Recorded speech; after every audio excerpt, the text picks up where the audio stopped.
They want to know what we got going on today, man. What do we got going on? Today is July 10th. A lot of things, not a lot of things, but one thing in particular dropped that I was very excited about. You want to know what that is? Future's new album. Wow, this turned into a music podcast? Wow. Future's new album, The Real Me.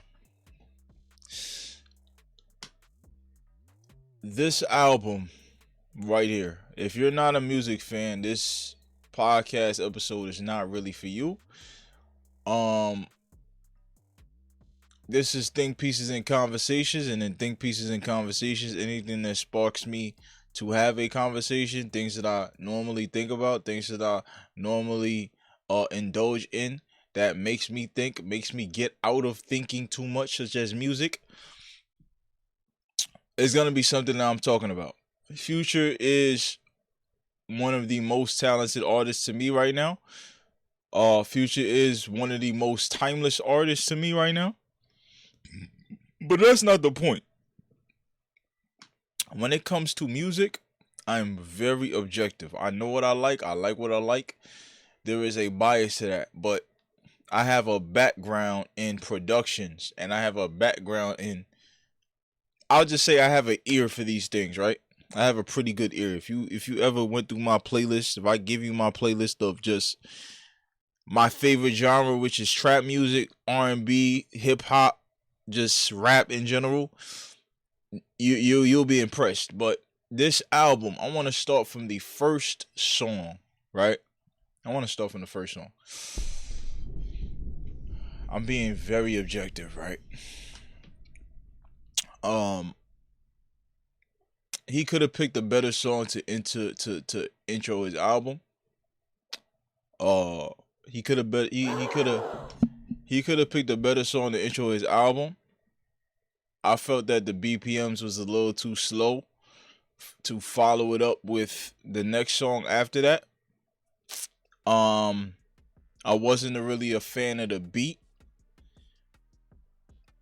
Future felt very restricted on the song. He felt very I don't know. He wasn't the personality that he came with on the other songs versus this song. It's like this song was just him being very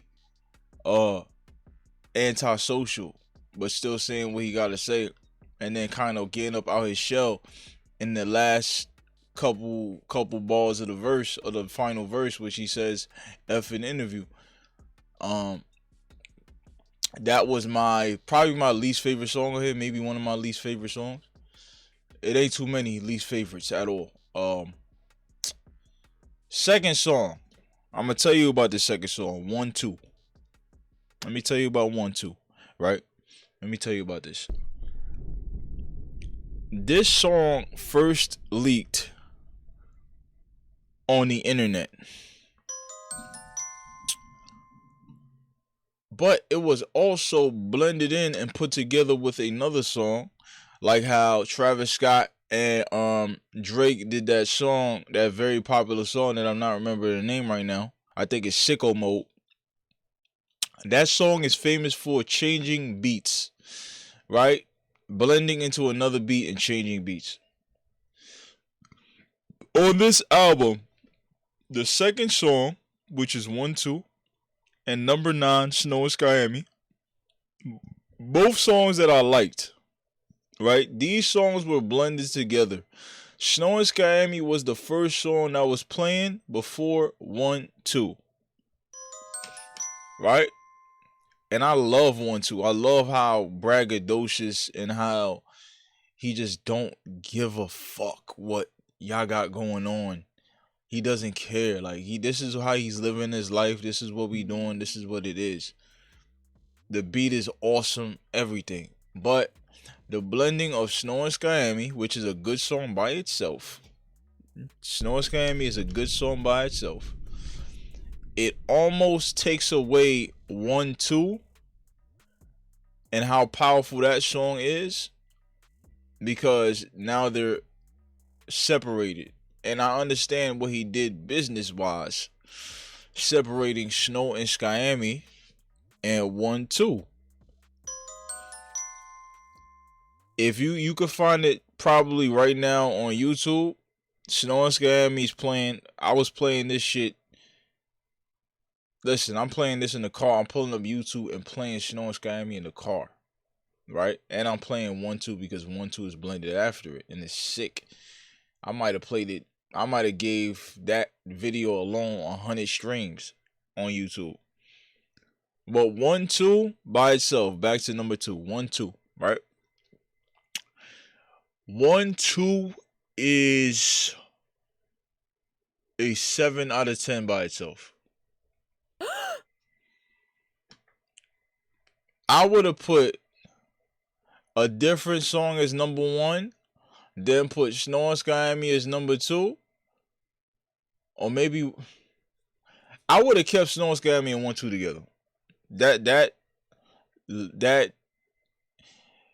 made the song less good than it actually is, and it's a really good song. He's really rapping on 1-2, so I might give it like an 8. It's like an 8, but it's a 10 put together. Number 3, No Misery. I've skipped this song a few times. Right now, I'm not liking the song. I'm not liking No Misery. No Misery is like a 6 to me. After number 3. The hell is this? What just cut me? After number 3.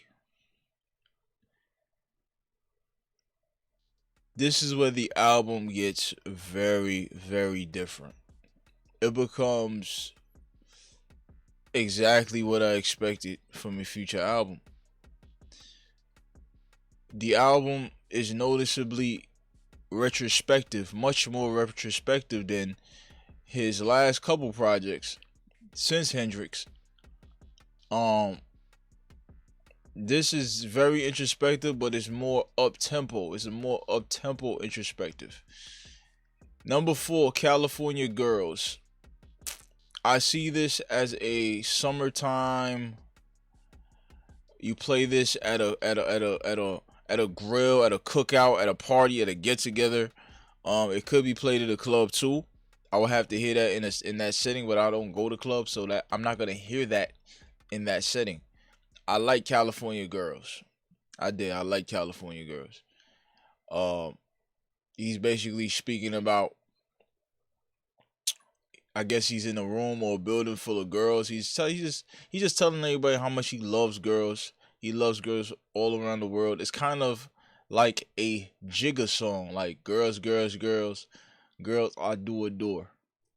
It plays in that realm of Jay-Z's Girls, Girls song, but it's not that.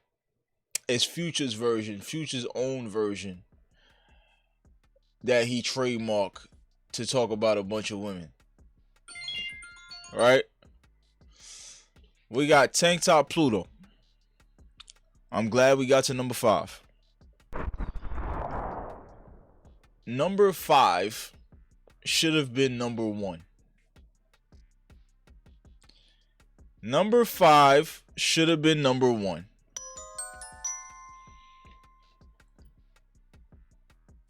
If Future was going to change how this album was chronologically ordered or placed, whatever, Tank Top Pluto will be number 1.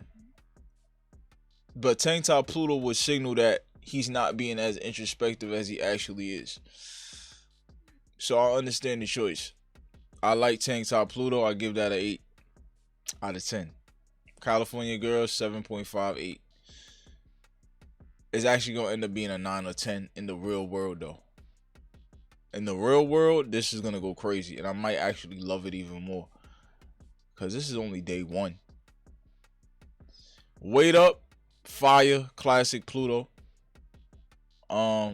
Definitely some shit you put on in the gym. Let me tell y'all something, man. There was a lot of talk on the internet, right? And the internet has this way of shooting down an album as soon as it drops. The songs aren't going to sound as good the very first time you listen to them, most of the time. But in some cases, there is that chance where the first time you hear some shit, you know this shit is gonna go crazy. A lot of these songs, the first time I heard, I was like, yo, when I run this back, it's gonna go stupid. You run it back a second time, it's going crazy. I've been playing the album all day. I need people on the internet to get their own opinions.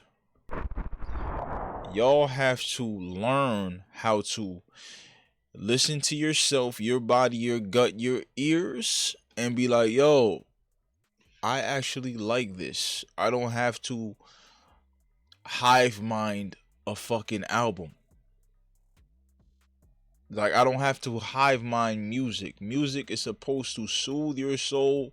It's supposed to motivate you. It's supposed to do whatever you ask this thing to do. It's energy. It's frequency.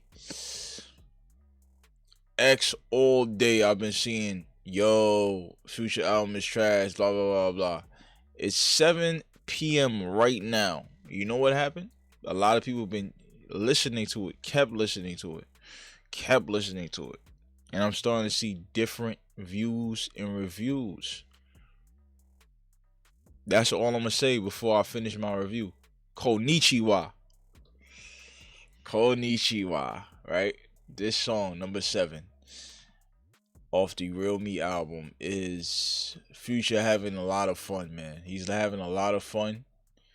He's on his braggadocious. He's on his, yo, he wants his girls to say konnichiwa. I don't know why, but he's saying he wants his girls to say what he wants them to say so he could give them money, which is hilarious. He wants y'all to say konnichiwa. He telling the African in the song, say konnichiwa. She say konnichiwa. He tell a Japanese to say konnichiwa. Whatever the verse says, I don't know the thing word for word yet. I like that song. 8 out of 10. Trench Coat, banger.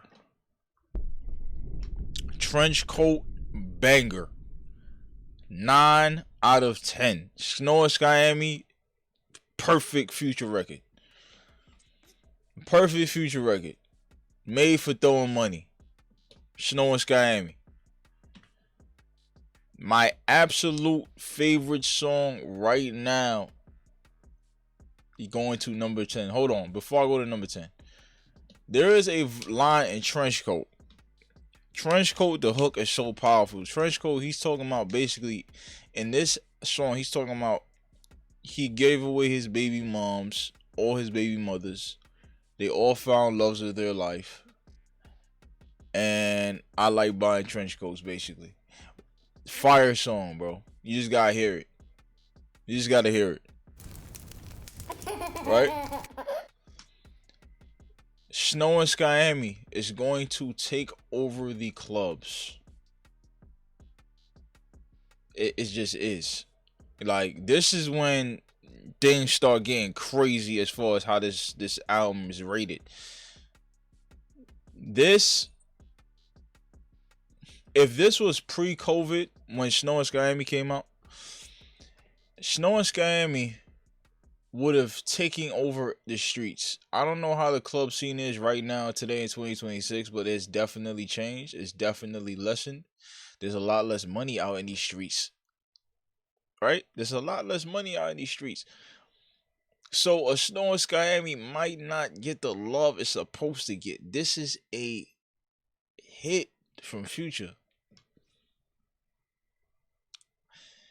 You know what I noticed about Future? This is what I noticed. Because I've been studying music for quite a while, right? You might not know that. You might think, yo, this guy is just a gamer. Or he's just a podcaster. He talk about whatever he talk about. Politics, aliens, Gears of War, fighting games, whatever. There is something that Future figured out. Future figured something out. when you train your ear enough, when you listening to other artists that try to do what Future does, they fail at it miserably. You know what Future is? Future is very. Tries to satisfy every part of the song. He tries to satisfy the beat.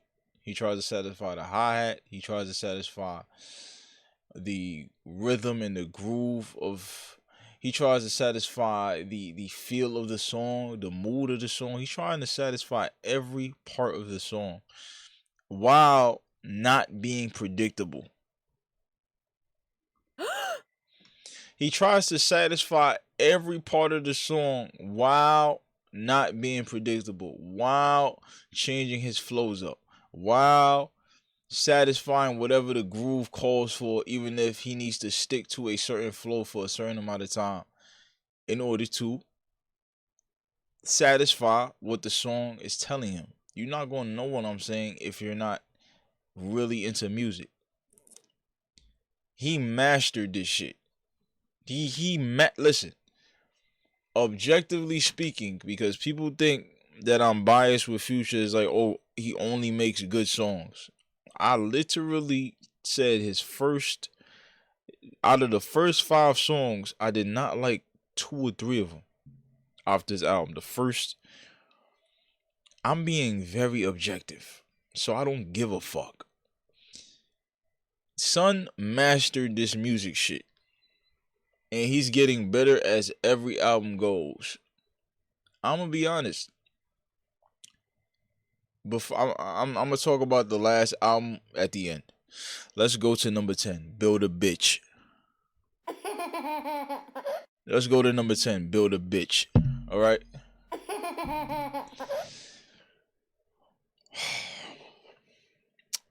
This is the misogynist anthem. This is the great misogynist anthem right here.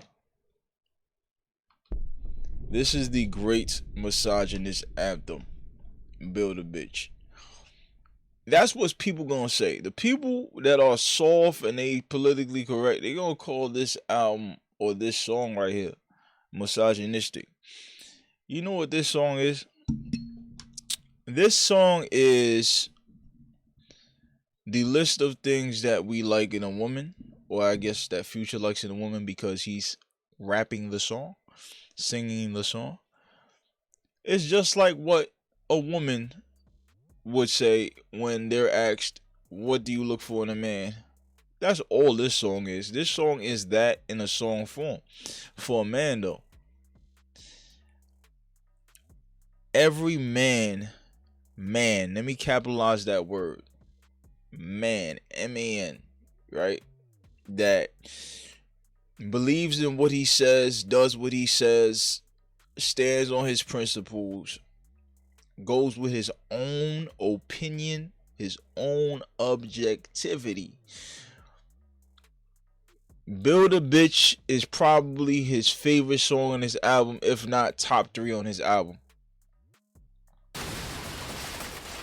The song Build a Bitch is top 3, if not top 1 on that man. Whoever's a fan of Future, whoever could relate to this song, to the concept of this song, they are going to love Build a Bitch.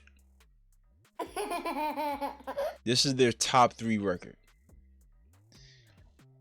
Please debate me in the comments if I'm lying. If we buddies, if we really rock, if we on the same wavelength, make sure you don't lie to me. Don't lie to me. Number 11, Radio. This song right here fits well with the album. I liked the song when it came out as a single, right? I did like it. I don't know what he could have put out to play on the radio.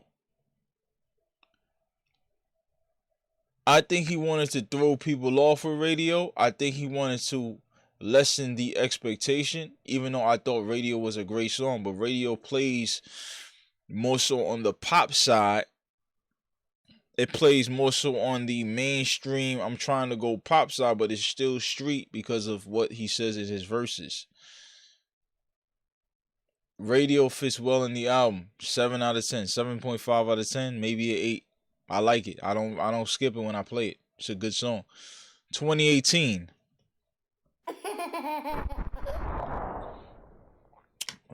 This song 2018.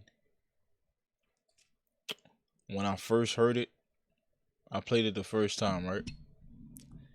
It threw me off, and I was liking the song and hating it at the same time. But I was like, yo, let me skip this shit, because I don't feel like hearing this voice right now. I don't feel like hearing this type of voice right now, right?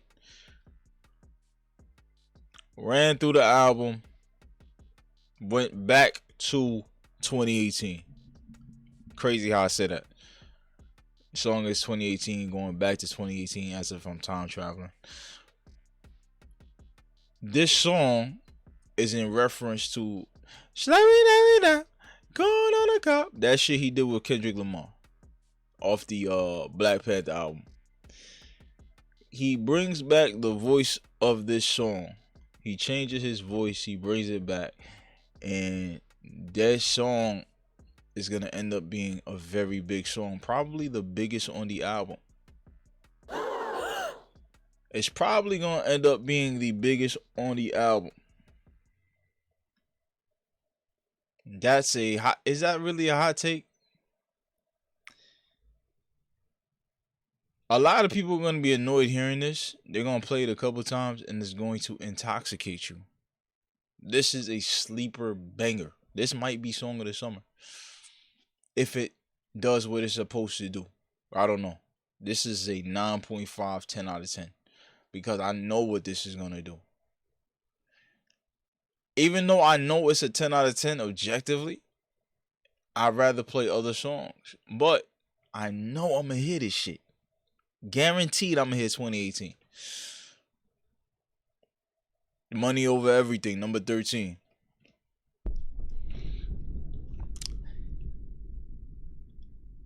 This is going to motivate a lot of people. This album is a man's album. I'm gonna be honest, this is a man's album. This is a man's album that enjoys, speaking about what he really thinks about whatever he's going through. He's not sugarcoating nothing. Money Over Everything is Future not sugarcoating how the world really works. It's money over everything. Especially in his world.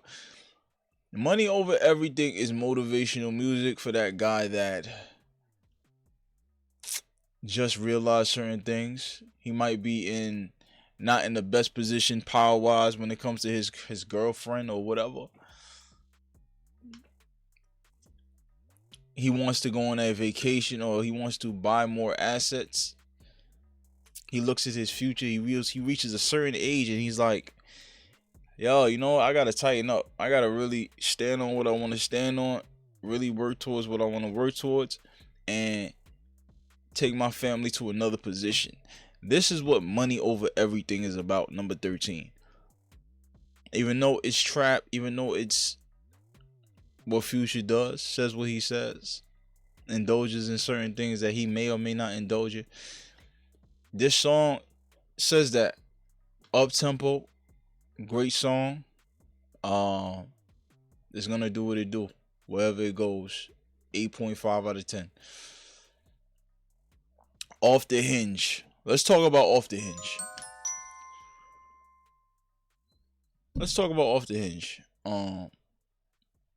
This song, right? This song is my second favorite song on the album, next to Build a Bitch.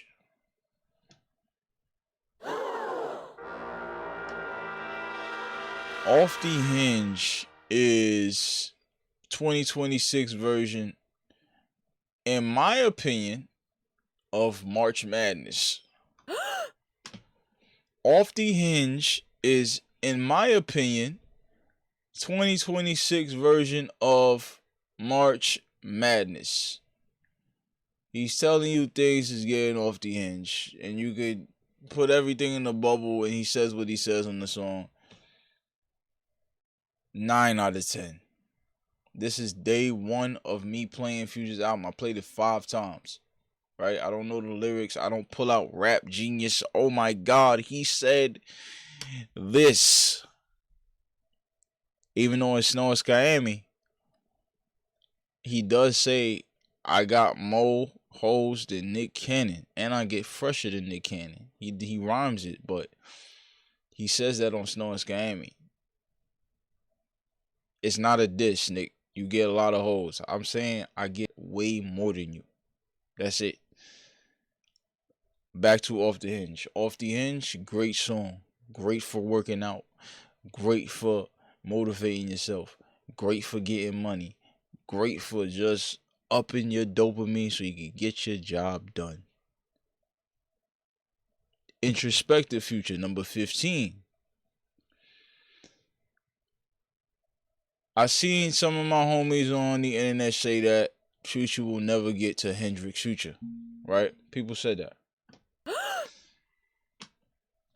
If I Could is an example of Future stepping into that bag, but this is more rap. Matter of fact, let me play it right now. I'll just edit it out the video. Alright, so in this record, very introspective. It's up tempo, but it's more the feel of it is perfect for what he's talking about. He's talking about his son. He's talking about just, you know, being the boss, understanding what it come with. If I could, he's talking about regrets. He's talking about if I could be, you know, I guess the creator or God, if I could have the power to do this thing, then he would do it. So he's talking introspection. I could see this song being on Hendrix. This is a Hendrix song. Let me listen to Big Moment. I like Cast a Spell. That's gonna be a sleeper. Yeah. This is Hendrix. This is signature Hendrix. This is about a 9.5, 10 out of 10. This is crazy. Yeah. Big Moment is crazy. Cast a Spell, I love Cast a Spell. That I get at the same rating. Let's talk about Kick real quick. Kick, number 18. 17 was Cast a Spell. 16 was Big Moment. 15 was If I Could. Kick, the first verse off Kick. I said this on Twitter. Right? I said the first verse off Kick is literally the best verse, the best flow on the album. First verse, Future Kick. Future's first verse off of Kick. That's us, and it didn't dump it, and it didn't dump it. Yo, this is how I know this is how you know when somebody loves music. They understand that you could, as long as you land this shit where it's supposed to land this shit at, you could really do some damage to these flows. You don't have to be mechanical with it. You don't have to be formulaic with it. A lot of people that try to copy Future, they try to be formulaic. This shit, he was bugging when he did this first verse. This is the best flow on the album. The first verse of Kick. Hollywood did not like it. It might be big in one of them white boy movies where they snorting coke or whatever. They doing all that. I don't like Hollywood. 6 out of 10. Feeling I Give. The only thing I don't like about Feeling I Give is that it sounds like a song that it wasn't really meant to listen to the words. The words are very far in the background. You could play this while cleaning. You could play this while reading a book. I liked Feeling I Give. There's emotion there, but I wanted to hear what he was actually saying. So I give it like I like the feel of it, 7 out of 10. Alice is gonna be a big song. Not my favorite song, but Alice is gonna be Grammy pop. They're gonna put it on one of these big movies, a Marvel movie or some shit like this, or maybe Alice in Wonderland. I don't know. Number 22, Idle Eye.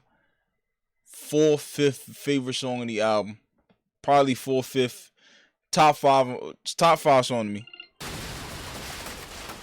Hold on.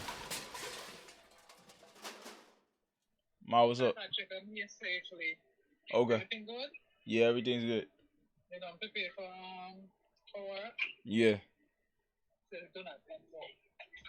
It was raining like crazy outside. Huh? I said it was raining like crazy outside. Really? Yup. Oh wow.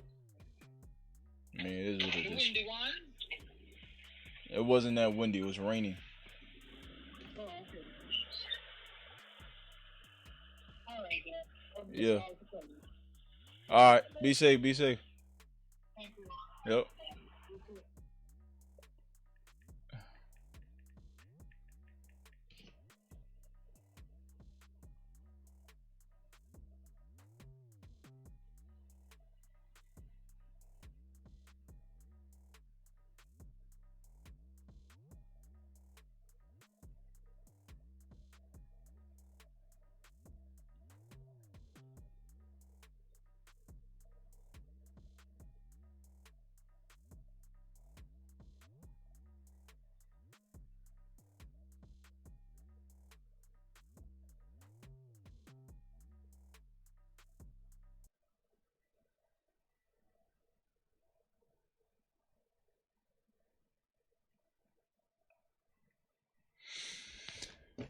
All right.